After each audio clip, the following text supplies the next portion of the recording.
For the longest time, real estate has been a great asset class for building wealth. And many people have built a lot of wealth through real estate. But over the last few years, we've all seen the yo-yo that's been happening in the real estate market. And the question on a lot of people that are trying to enter the market today is, should I not? So are you considering buying a house or renting this year? The housing market, especially in Canada, has everyone on tenterhooks. If you open any newspaper, housing is dominating. Because for the longest time, housing prices in Canada have continued upward. But the current interest rate climate is causing a lot of doubts in people's minds concerning the future of real estate in this country. I have seen news articles encouraging people to dive in now because interest rates are going to come down, which will push prices up again. And for those who are renting and wondering if they should dive into the market, I made this video to discuss some pros and cons for you to consider because it is a big decision that will affect you in the long run. We're going to take a look at the pros and cons of renting versus owning. Hi everyone, my name is Maria Binu. I'm the founder and CEO of LifeEnd. Before we dive in, can you kindly take a moment to hit that subscribe button below? This will help us reach and help more families just like yourself. So let's dive into the pros of renting. When you're renting, you can change your house whenever you want. You have no responsibility to maintain the rented property. It's a short-term commitment. Renting may be cheaper than owning a house. Repairs or maintenance can be lesser as it's not your own house. If you work or travel frequently, then renting a house or an apartment is the best decision as you won't have the burden yourself with the responsibility of maintaining the property. And then also, if you have roommates, rent could be distributed. And of course, you're not paying for property taxes, which is a big expense for homeowners. But now let's take a look at the cons of renting. You cannot build equity if you're renting. And also, it's not your asset, right? Therefore, the person that's actually benefiting from the asset is the landlord or property owner. And there are no tax benefits really to renting. Also, if you have a pet, sometimes you're not allowed to take your dog or your cat or whatever it is that you have as a pet into a rental. And sometimes they have rules on the visitors' hours, you're not allowed to have visitors over and so on, right? And also your landlord can evict you at any time if the contract is breached. He or she can put the property up for sale to make a profit if real estate values increase. You cannot do that.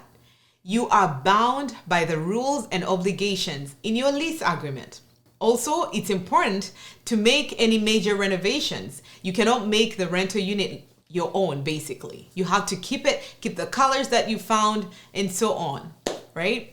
And if you have roommates, there could be some issues with that too. You could have a rude landlord, and really there's generally a lack of privacy in rentals. That's not to say that renting is not a viable option for you, because now we're going to take a look at the pros and cons of owning a home. When you're owning a home, one of the main pros is that it's an asset. You have created an asset. Even though you have a mortgage, you're paying it down, and that asset can continue to grow in value for you. And then there's also the appreciation benefit, right? Like I said, it can continue to grow in value for you. And you can use it to take loans which can help you grow your wealth even more into other assets, right? It's a stream of income. If you're able to rent it out, it can be, especially if it's cash flow positive. And the tax advantages of owning a home are also really high, especially here in Canada. And let's not forget, the pride and sense of security that you find in owning a home, because, this is mine, I'm taking care of it, I'm paying it down. And so there's a sense of security that you derive from that. And also there's tax efficiency, freedom to modify it any way that you want. And of course, you have the privacy that comes from owning your own property. There's no one snooping around or coming in whenever to check on their property because it's yours. However, there are also cons in owning a property, right? Higher maintenance fees, Mortgage payments. Hello to everyone who had a variable mortgage the last couple of years, right?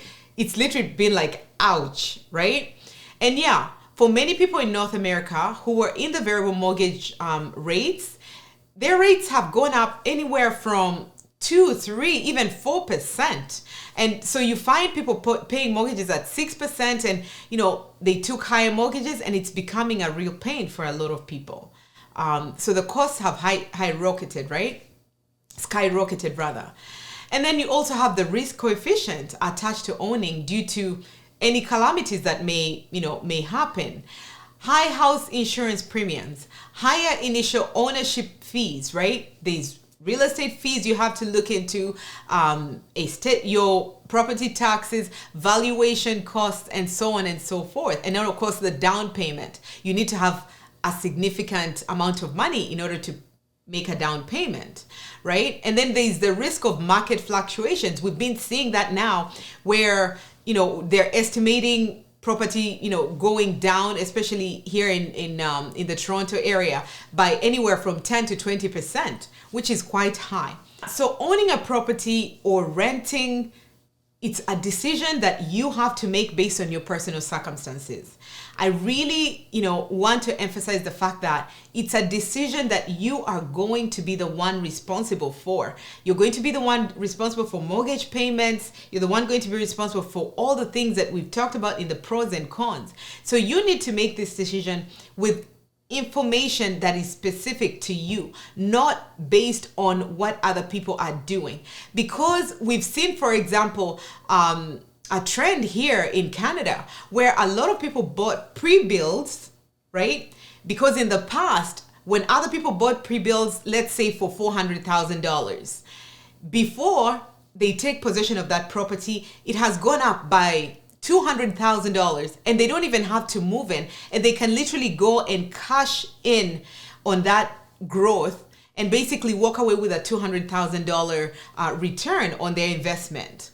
A lot of people later on ended up doing something similar, and now they're stuck with properties that have depreciated in value, right? So timing is everything. And unfortunately, sometimes you cannot time the market because we did not know the impacts that COVID was going to have, for example, in the housing market.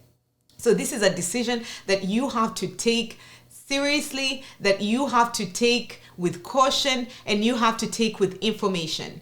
Because if you make it lightly, you will pay very handsomely for it. Because I personally know people that have had to walk away from a $300,000, $200,000 deposit on a mortgage because now they cannot afford the new interest rates that are happening in the economy, and the property itself has depreciated in value. I don't want you to be that person. So please take a look at your finances, do the research, and understand what you're getting into in either renting or buying. Whatever choice you decide to make, it is totally up to you. But I just wanted to take the time to share some information on this so that you do not end up in trouble. At LifeFund, one of our main passions is getting the younger generation coming up wealthier faster than it took our generation. We have a free tool called the LifeFund Gift Wallet.